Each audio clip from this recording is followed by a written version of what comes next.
Great. I think we're officially in spring. Been waiting for that to come. It's been lingering. Yeah, wet, cold weather's been lingering. Fellowship dinner today. Don't forget. Already smell the goodness down there.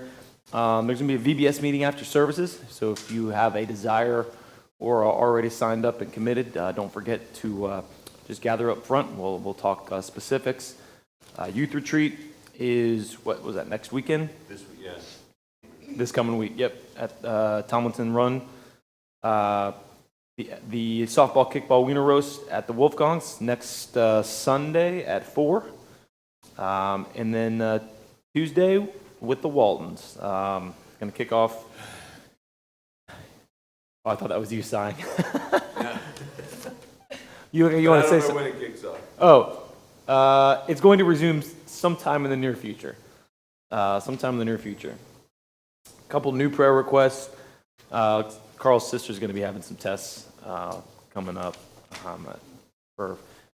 I know neuro means brain, but I'm not entirely sure what neuropathy actually means specifically. So regardless, just keep Carl in your prayers. It was good to see you. I think Gwen was here last week, if I remember correctly. Was that last week? Yeah. It's good to see her up and about.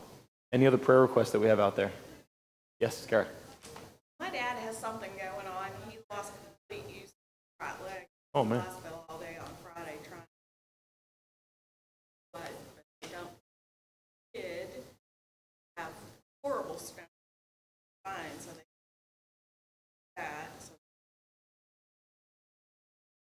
liver inflammation. Being able to use his right leg, but very stubborn and use distance. So kind of grounded in apartment right now. Probably just He waiting to won't get out of the drive, hospital. So I need Thursday to Oh. get him upright. Goodness. Okay. So we'll pray for Royce. What else? Anything else out there? Yes. Friend of mine, Mm-hmm. she's having pain, swelling. Mm.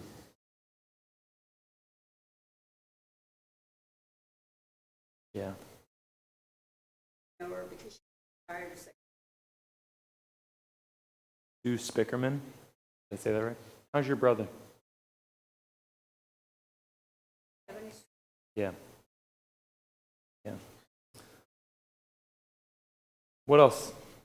Who else needs? My uncle, my dad's brother's on. Paris, not.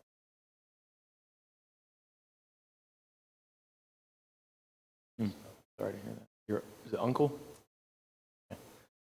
So we've got Jane's friend Sue, Rob's uncle, Royce. Last call. Okay. Rich, would you mind saying a prayer for us to open up?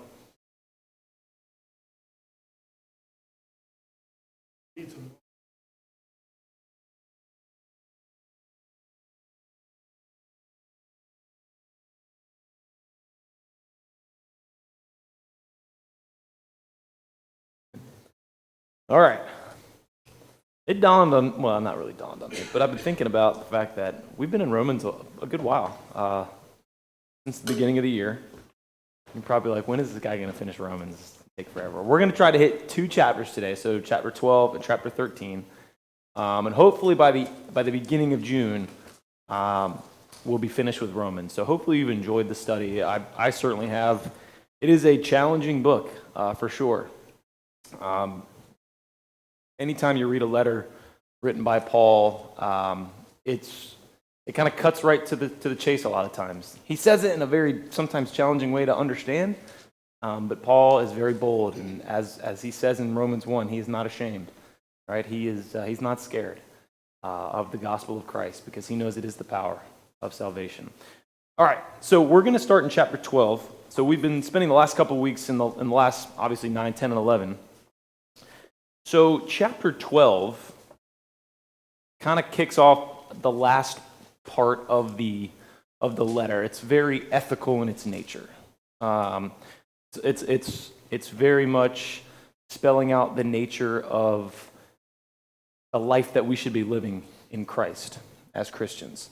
There's a similar theme in chapters 12, 13, 14, and 15 in Romans, as you might read in letters like Galatians, in the Colossian letter, and in the First and Second Thessalonian letter as well. So there's a lot of similarities in that each of those letters. A lot of ethical, living Christian living type of writings. And in this case, it was preceded by a very doctrinal message.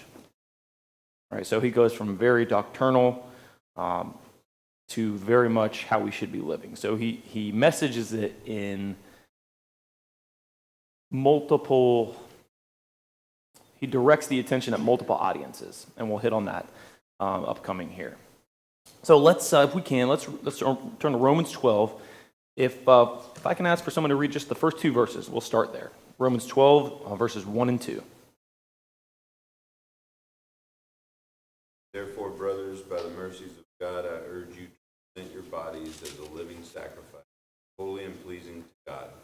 This is your spiritual worship. Do not be conformed to this age, but be transformed by the renewing of your mind. You may discern what is the good, pleasing, and perfect will of God. Thanks. What is he? So the second word, I appeal. What is he appealing to? Usually when you appeal something,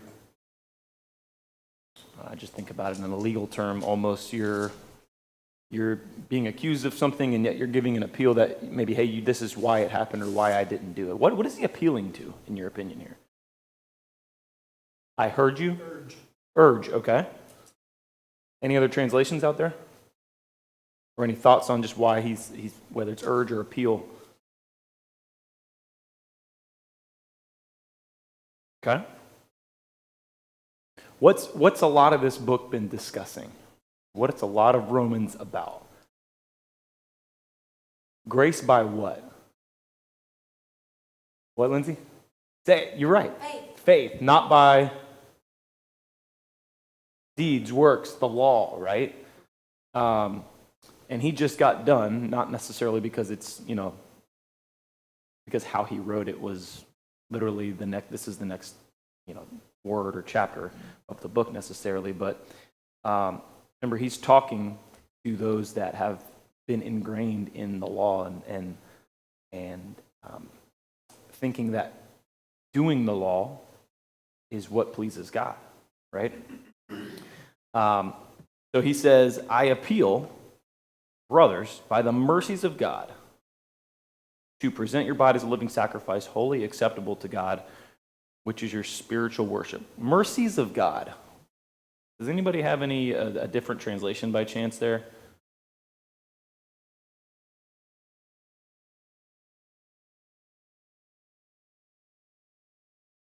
Why would he mention mercies of God?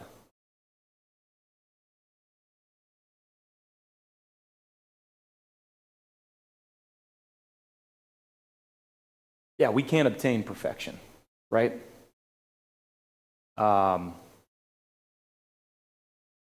He's not establishing. I think he's already established many times in this book that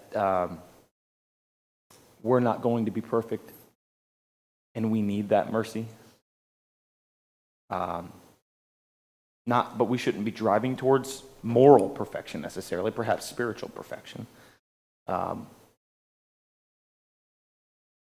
He makes this reference a couple of times. I mean, you can that phrase, mercies of God, or the comfort of God. He mentions in a lot of those similar books. 2 Corinthians 1, right at the beginning, he references that phrase. Philippians 2, he references that again in Colossians, right? Again, a lot of similarities in that theme throughout a lot of the Pauline letters. But then he says, present your bodies as a living sacrifice, holy and acceptable to God, which is your spiritual worship. I don't know about you, but when I read that, sometimes it's counterintuitive. Generally, a lot of times, especially in the Jewish culture, right, to the folks he was talking to, the idea of sacrifice would be what, generally? animals, some kind of death involved, perhaps, right? Yeah, but a living sacrifice.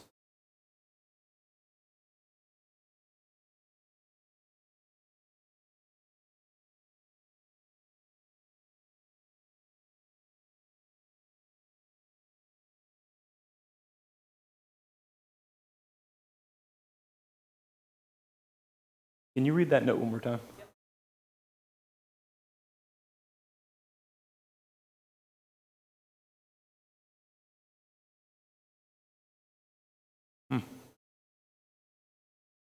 Did somebody say that, or is that how you heard? Interesting. Good take. Living sacrifice. And he says our bodies, right? He says present your bodies as a living sacrifice, holy and acceptable God. There's a thought that that term body, again, I'm not going to try to pronounce what the original translation, how it's pronounced, for Paul specifically, signifies that it's more than just a physical body. The thought is that it's the whole person, the whole individual, physically, emotionally, spiritually.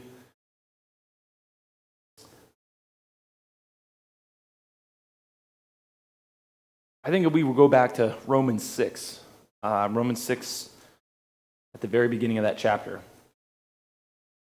This is the chapter where he talks about, being dead to sin and alive to God. If somebody can read chapter 6, verses 1 through 11.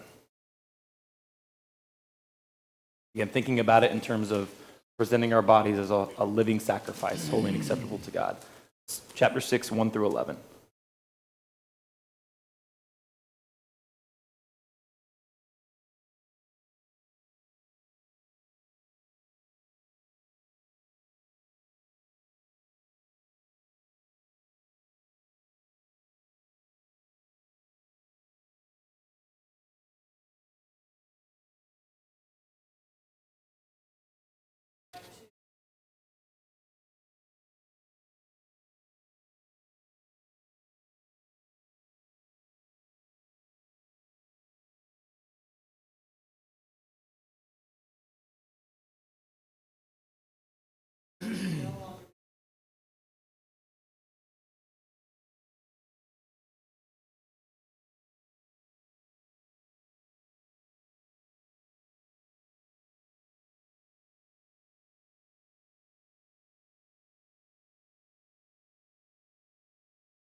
Right, that idea of dying to the law, sin, but living and being alive in Christ.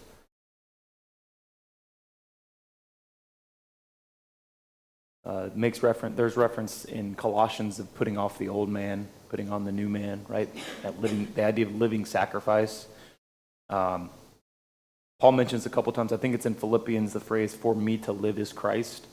That idea, just not looking inwardly, right, to our own beliefs, our own trusts, but yet to God and putting faith in His word and what He expects and asks of us.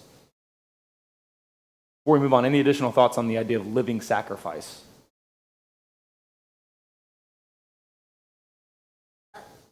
Yes. I wrote down there, it's other indebted.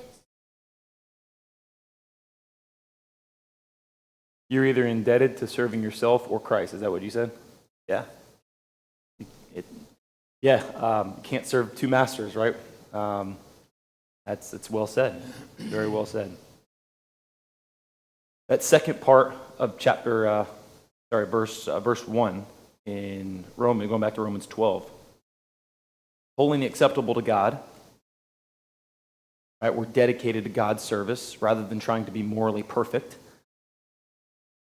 Right? Surrendering to ourselves, our mind, and rather elevating God's will. Verse 2, do not be conformed to this world, but be transformed by the renewal of your mind, that by the testing you may discern what is the will of God and what is acceptable and perfect. So this section, these first two sections, are talking about acts of love, right? This really, the next two chapters are talking about the acts of love, and again, that it's specific to, in this case, these two verses towards God, right? We'll look at some other examples here in a minute as to who some other audience might be in terms of who those acts are towards. But the first two verses here are definitely towards God. We probably can discern what this verse means, but in my opinion, it's a pretty powerful one, but a challenging one. Do not be conformed to this world, but be transformed by the renewal of your mind. What's that mean to you? Say that again. How so?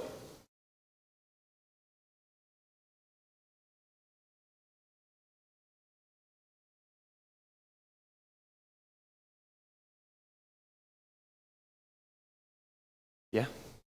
And a lot easier said than done, right? It's hard, especially in today's day and age, right? Like all the noise and the junk that gets in front of us that sometimes we put it in front of ourselves, whether it's through TV, social media, whatever. It's easy to let our mind be conformed to that of this world, right? But staying pure, staying focused, continually renewing. I like that idea of renewing that Paul uses. When you think about renewing, what does that mean to you?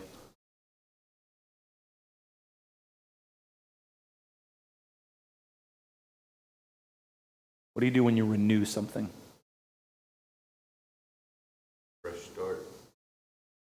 Yeah, it might get dirty. You have to renew its look. I was talking to yesterday. I was pressure washing, right? It got dirt, grime, gunk on it, right? So now it looks a bit renewed because of the help from a pressure washer, right? So the idea of renewing to me would indicate that maybe whether we fell short, we took a wrong turn, we got off track, or we let our mind be conformed, and we can be renewed, right?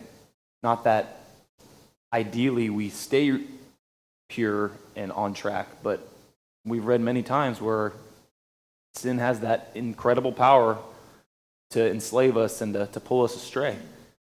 And if we can find ways to stay on track and renew our minds and clean us of that sin,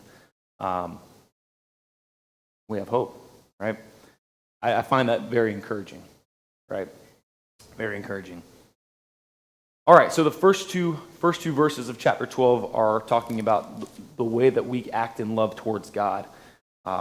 Verses 3 through 13, we'll touch on in a second, but now Paul's directing his focus, his message on how we should love towards another audience, and we'll read it here in just a second. If someone can read verses 3 through 13, verses 3 through 13 of chapter 12.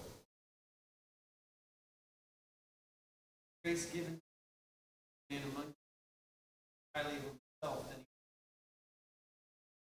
on judgment, God has allotted. Just as we have many members in the body, and all the members do not have the same function. Many, one body, and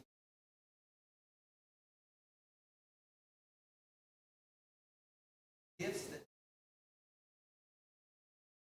as each exercise them, prophecy, faith, service,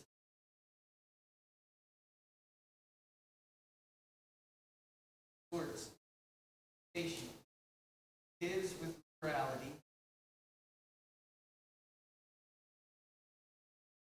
that love be without hypocrisy, or what is he? Devoted to one another, love, preference, honor, not lagging behind, fervent in spirit, word, persevering in tribulation, devoted to contributing to the things, practicing the gospel. There's that Pauline type of listing type of language. So in verses 3 through 13, if chapter 12 is talking about the acts that we should have because of love, The first two verses are specific, those acts towards God. Based on what Keith just read, if you need to reread it here for a second or two, who is this section focused towards? Who are these acts of love towards?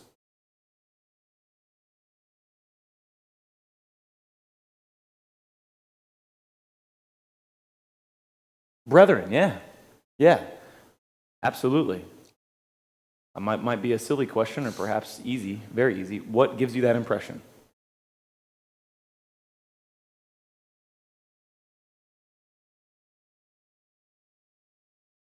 Our gift, so that as our one.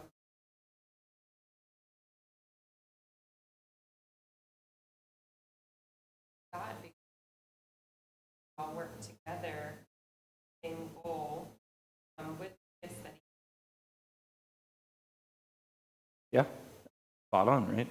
One body. We hear that phrase being used a number of times in different letters of Paul.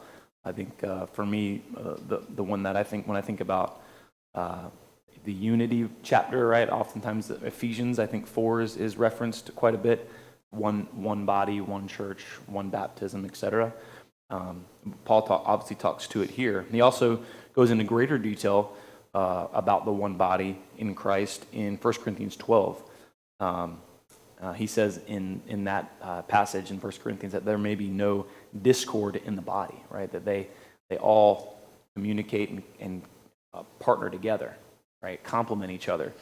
When I read that section where verse 6, having gifts that differ according to the grace given to us, let us use them, right? Very, very direct. Use them.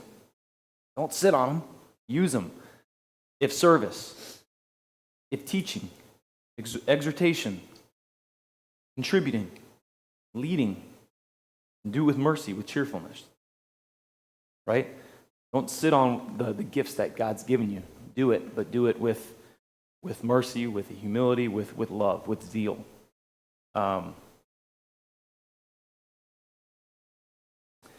Going back to verse 3 very quickly, he says, "For by the grace given to me, I say to everyone among you, not to think of himself more highly than he ought to think."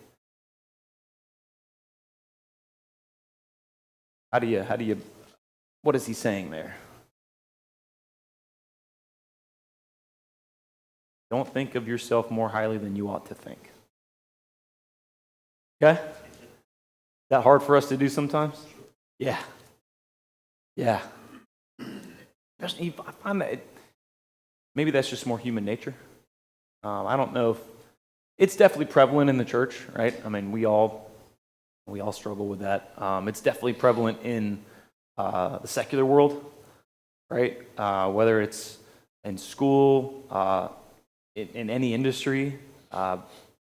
If you've got an industry, the industry I work in, there's the ability to get a lot of letters after your name, designations, right? And so that can very easily lead one to have a pretty large ego. I've got this designation, that designation, the experience, etc.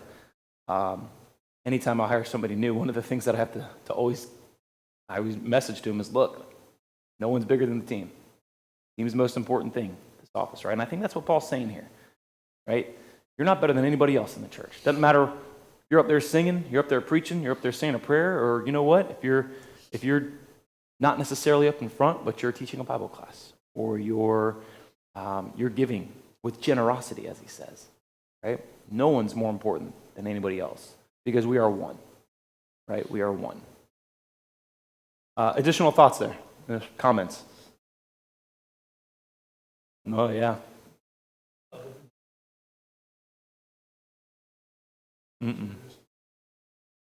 Look what I can do for you.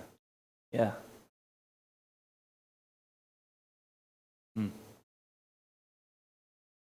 Yeah. Yeah, there's...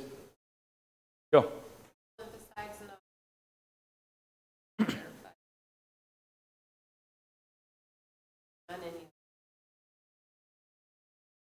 That mercy, right? Yeah, sometimes we like to rationalize ourselves or kind of measure ourselves against what others do or don't do. Really, the standard is what? What's the standard? Jesus. Christ. Right? Are we ever going to live up to that standard? No, we're always going to fall short. But what gets us to that standard is what? Yeah, great. However you want to say it, right? Whatever that gap is, however far we can get, that gap is made up because of Christ. Because of Christ. Verses 9 through 13, still talking towards the brethren, still talking to the church. Let love be genuine. Abhor what is evil. Hold fast to what is good. Love one another with brotherly affection. Outdo one another in showing honor. I was reading this and I'm thinking, what? We were just talking about not being more important than the team, but then he says this. What is your opinion on what he's trying to say there with that statement? Outdo one another in showing honor.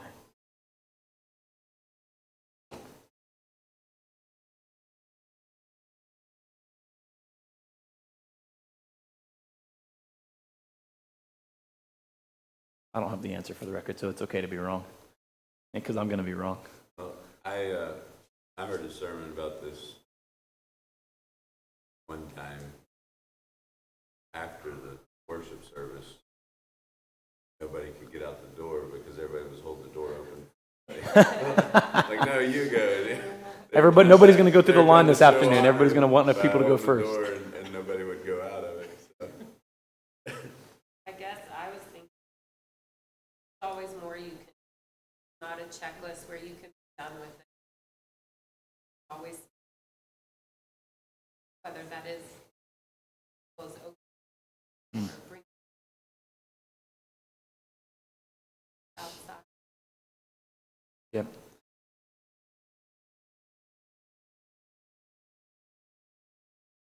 Yeah. Yeah. And I think it's we've heard of that phrase, whether you want to call it friendly competition, right? To me, that's where my head initially went, is we compete with each other, but we do it because we love each other and we want to see each other succeed. That's kind of the mentality that I was thinking through as I was reading this. But then I found a cross-reference to another Paul letter in Philippians 2:3. Right? And in that passage, he's talking about the example of Christ and the humility of Christ. And it says in verse 3 of chapter 2 of Philippians, do nothing from selfish ambition or conceit, but in humility, count others more significant than yourselves. So it all depends on this, right? As Paul's been talking about, the whole Roman letter, right? All the acts, all the reasons you do what you do is not because of what the law says, not a checklist, but because you're motivated and you're inspired by God. Look, you want to say something?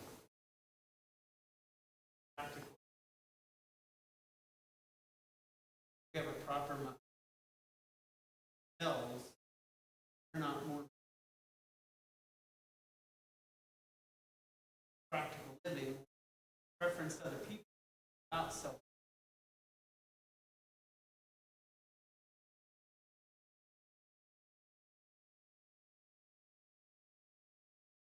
I see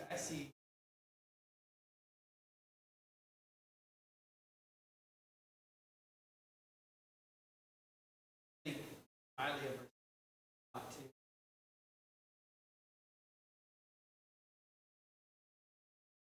sound judgment. Go the other way too.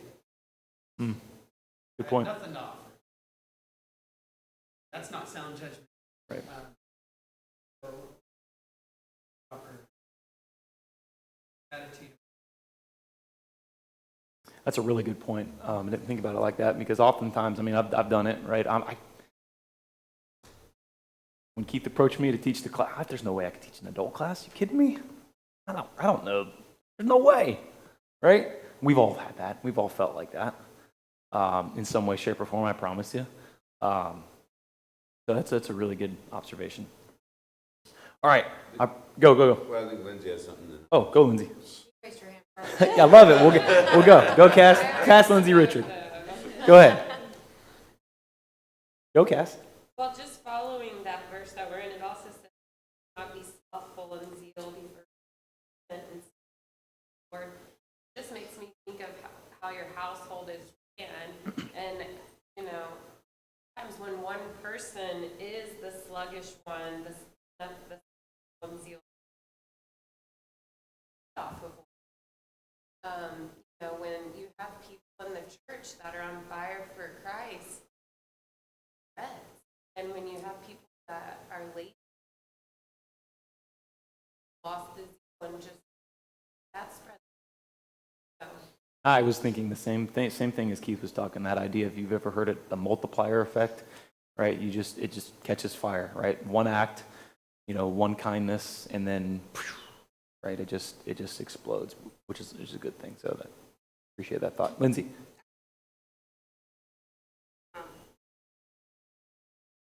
After Cassidy had said, kind of referencing my experience with giving back. So we're wanting to do more for Christ, preference on others, but that should be in a way of gratefulness. So wanting to give back. Right. That idea. Yeah, great thought. And to wrap us out, the trio. This might be a diversion from how Paul saying it, but I don't know, it might be how we ought to read it. Instead of outdo one another and showing honor to each other, we thought about it in everything we do, trying to show honor to Christ. We will do things that honor each other through that. But if I don't want it to be a competition between me and somebody else of what I can do for you and what you can do for me, as much as I want it to be both of us trying to do things that honor Christ and glorify Him, then that's going to push us all toward that. Yeah, no, I agree. I think it may not have been said as much in that same way in the last couple of minutes, especially for me, but that was the intention, is that we're doing it to honor Christ. Not necessarily to honor each other, but to honor Christ, because we love Christ, and that's what He would do, right? Because He is the standard, and the standard is Christ. All right, let's finish out chapter 12. Someone can read 14 through 21. Because this is a different section of people, a group of individuals whom we should be acting in love towards. Before we move on, Yeah, go. one more thing. At the end of 13, it says pursue hospitality. And I think it's one thing to be hospitable when somebody comes to you with a need, but that's not you pursuing it. That's you just letting it come to you. If we're pursuing hospitality, that means we're out looking for ways to be hospitable. I think that's Being proactive in Yes. that sense versus reactive. That phrase where it starts, seek to show hospitality, I have a cross-reference to Matthew 25. I don't know if anybody else has it, where it's Jesus talking, and I'm pulling it out of a bigger conversation. For I was hungry and you gave me food. I was thirsty and you gave me a drink. I was a stranger and you welcomed me. I was naked and you clothed me. I was sick and you visited me. I was in prison and you came to me. Right? Those things were done proactively. Those things were not done because they were asked of those folks. They saw an opportunity. They saw a need and took advantage of it. That's good call out. Because that's our responsibility. Right? That's, again, Christ did that. Christ did that. Didn't care who it was. Didn't care why they were doing what they're doing. He saw the need, and it would make him days late for prior obligations where he was always traveling to go somewhere, but oftentimes he would be late because he would get so focused on helping these people on his travels. Right? We see that many, many times. It's a great call out. All right, let's wrap chapter 12. If someone can read verses 14 through 21. Blessing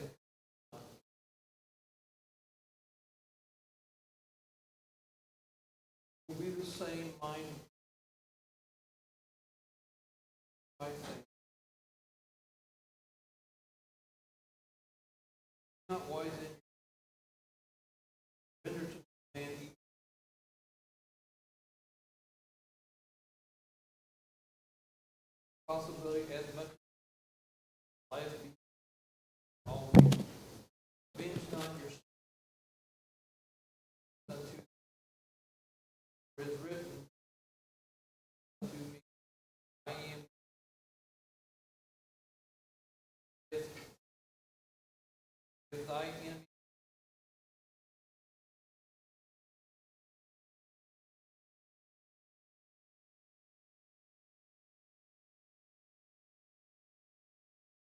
overcome. Thanks, Dave. Who is the audience here in which we should be acting towards? Who? All men. Specifically who, though?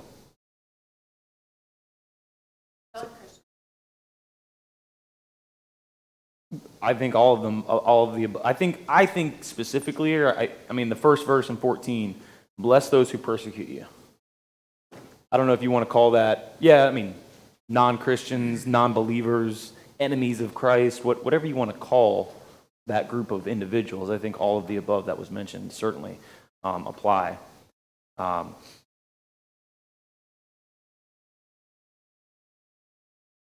Rejoice with those who rejoice, weep with those who weep, live in harmony with one another. The next couple verses, though, really, I know we only have 2 or 3 minutes left, but I'm curious, and I totally fell short of my 2-chapter goal here today, so we might have to extend another week. Verses, we've hit at this, do not be haughty, but associate with the lowly. Never be wise in your own sight. I think we hit it on a little bit of that. I don't know if Paul means this specifically in this sense, but to me that do not be haughty, but associate with the lowly. I don't know if that it corresponds to what you were just mentioning about seeking out those opportunities to be proactive for people that are in need. Jesus associated with the lowly, certainly, did he not? I mean, he made it that was his mission. That was his mission. And people balked at him for it. And they criticized him. They persecuted him for it. Repay no one evil for evil, but give thought to do what is honorable in the sight of all. If possible, so far as it depends on you, live peaceably with all. And this could be these next couple verses could be something that this whole world really needs to hear over and over again on a daily basis. Beloved, never avenge yourselves, but leave it to the wrath of God. For it is written, vengeance is mine, I will repay, says the Lord. To the contrary, if your enemy is hungry, feed him. If he is thirsty, give him something to drink. For by doing so, you will heap burning coals on his head. Don't overcome evil with evil, but overcome evil with good. What's he trying to say there? If the focus and the attention is specifically towards persecutors, some of which might even be in the church, maybe. What's he saying?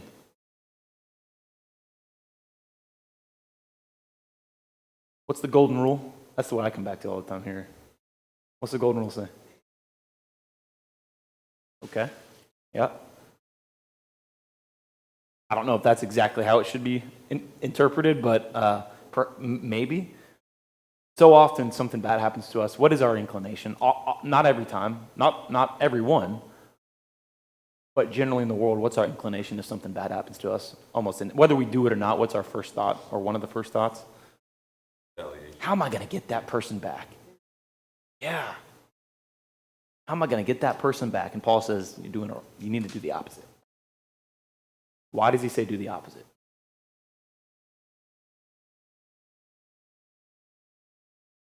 Yeah. Theirs is coming. We don't want that to happen to them. We don't wish that to happen to them. Yeah, that's kind of what he says, right?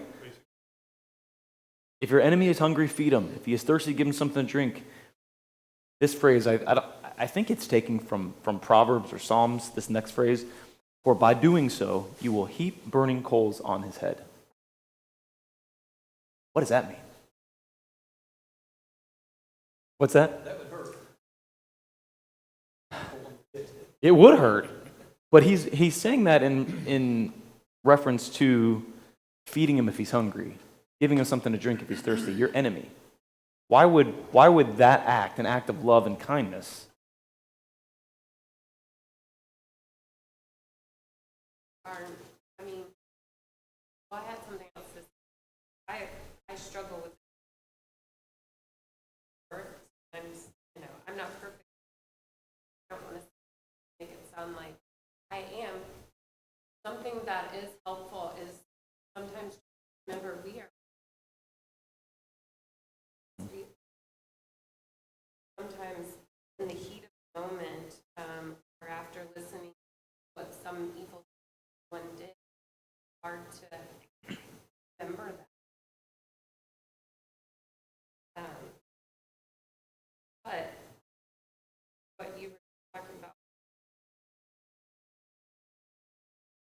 when someone is really yeah, don't know how to understand that, accept that. That's not a way to handle us in the world. yeah, yeah. It almost, this is the way I think about it too, Cass, what you just said. It almost hurts them more to see a kind act be repaid to an evil act than if you acted in evil, even physically towards them, right? It hurts the heart. Yeah, they're expecting you to retaliate.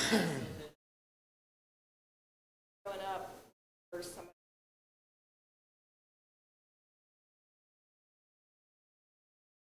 Mm-hmm. That just kind of reminds me, even though they deserved it by Certainly. their action. And Paul says, unless they change their ways, vengeance is God's and the wrath is upon them. And that wrath is not anything I don't think anyone would experience if they truly understood the wrath. Yes, Lindsay, and then we'll wrap.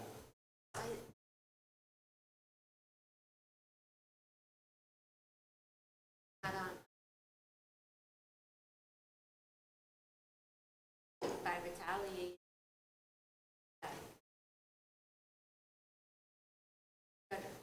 Mm-hmm. on their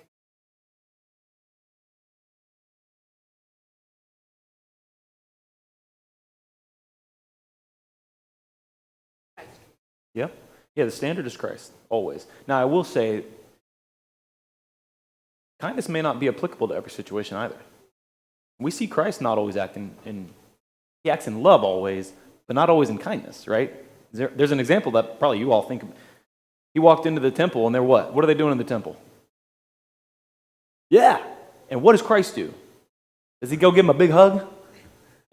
He flips the table in anger. You want to say something, Richard? I know you. Come on. No, you're good. But I think that's, I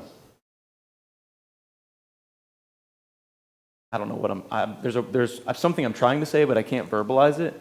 But there are certain situations that call for maybe a little bit more than just kindness necessarily, and putting your arm around them, right?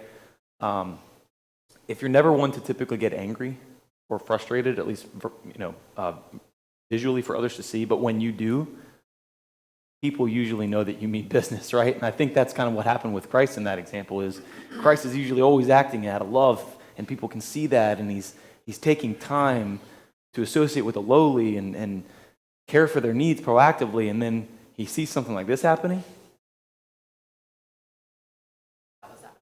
It was out of love. I'm saying that's out of love, but it's not always necessarily, again, We kindness would look as at it and say that was a kind. correct. That's exactly what I'm saying. That's my point. That was a necessary thing for him to do, but it wasn't kindness as we typically think about it. Correct. And I think we have to remember that too, right? Now, that doesn't give us the right to just walk in and just, but we have to remember that. And be smart with our actions and how we communicate with people that need to hear. Sometimes it takes a little bit more stern of a message, possibly. You could certainly hug them. Real hard. You could bear hug them, right? That's right. All right, we're way over. Go. We're supposed to be Yep. throughout. Yep. And that looks different depending on the situation. Certainly. So, thanks for the